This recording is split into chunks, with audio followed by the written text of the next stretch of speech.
Brothers and sisters, I say to you tonight, trust the judgment of your team.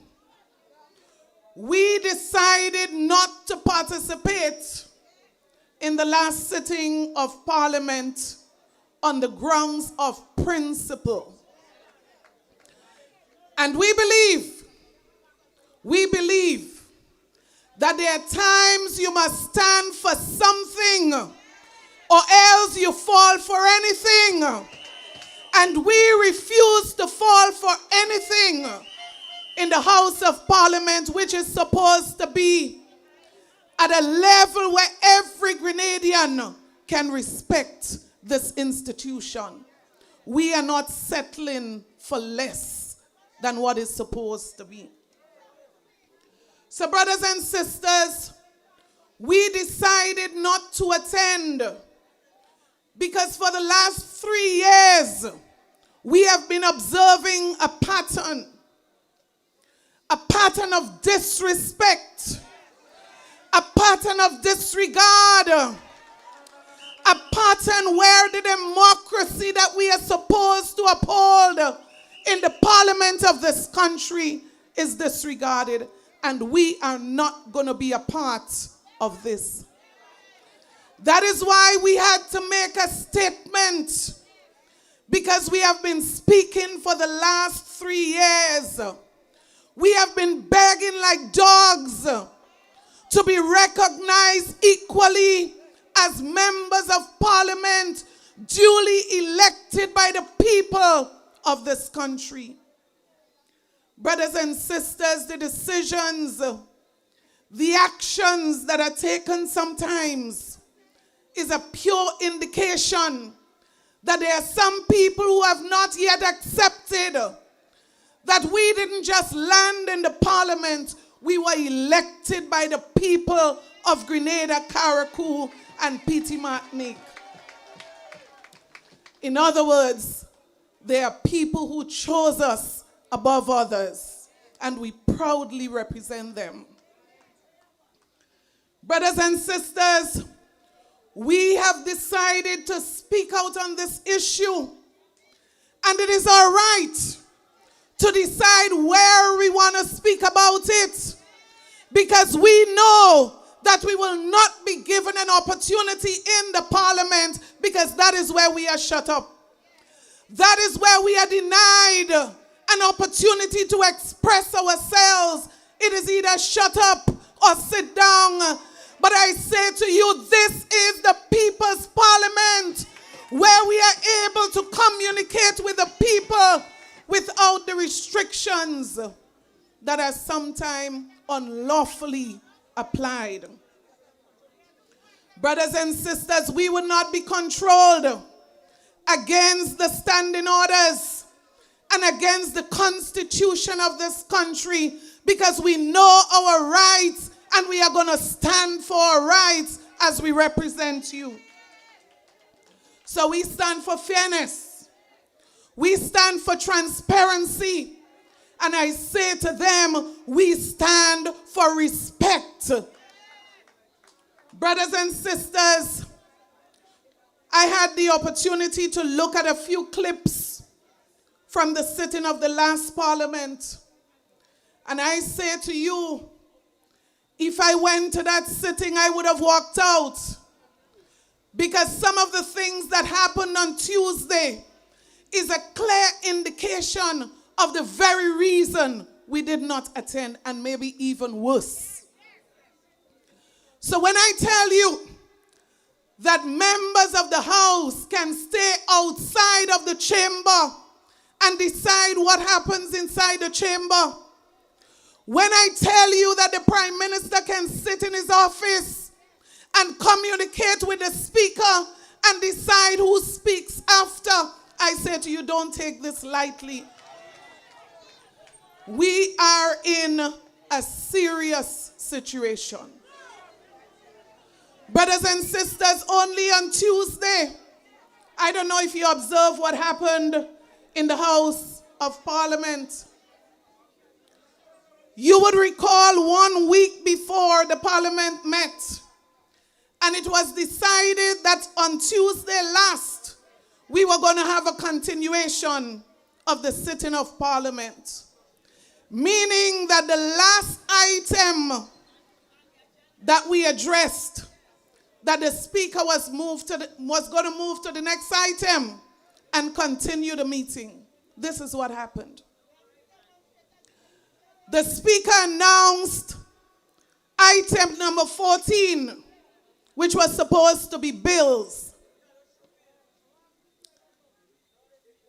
And he only did that because 1 to 13 would have already been dealt with at that point. As if to think that everyone is stupid, the Prime Minister stands up and says to the Speaker, who's supposed to be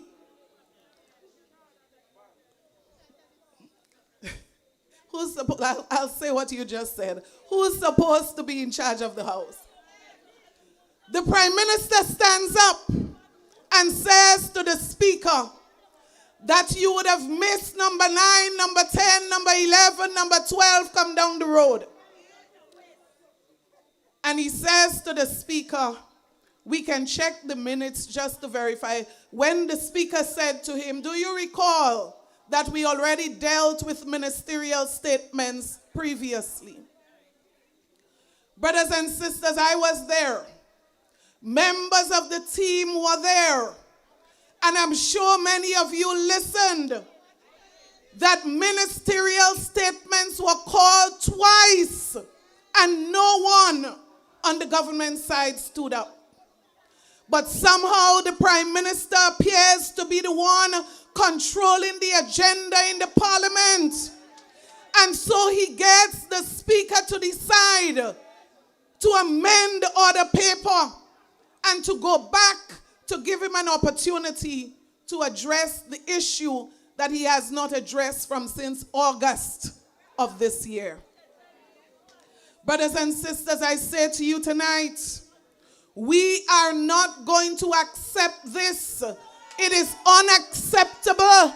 It is disrespectful. And I say to you, it's a contradiction of the very democracy that we stand for in this country.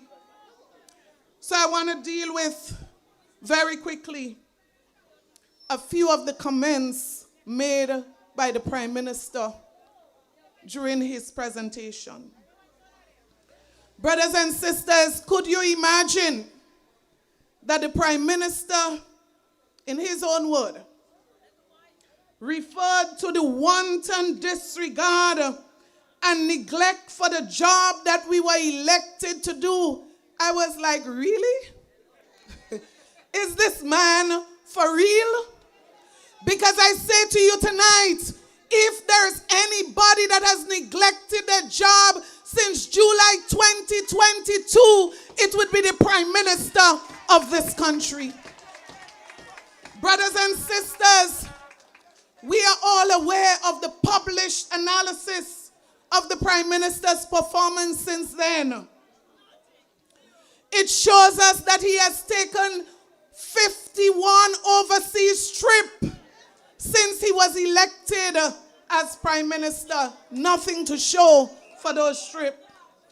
Brothers and sisters, it tells us that the Prime Minister would have spent over 480 days overseas. Brothers and sisters, about 1/3 of the time that he has been elected as Prime Minister of this country. But what is worse, brothers and sisters, this kind of reckless behavior would have cost the country over $6 million since he has been elected as Prime Minister. And I say to you, $6 million would have done so much for the people of St. John's, for the people of Grand Roy, those who have housing needs, those with medical needs, children who have to go to school. $6 million would have made a significant dent, not just in St. John's, but I say in the entire western corridor of this country. But people don't care. They don't care one bit about these people who they represent. Brothers and sisters, talking about kettle telling pot bottom black. Well, that is a perfect example, brothers and sisters. We not doing our jobs.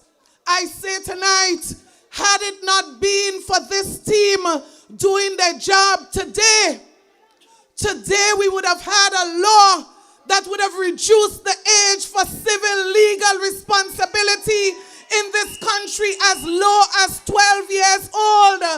It is because we are doing our job. This bill cannot even come back to the parliament yet.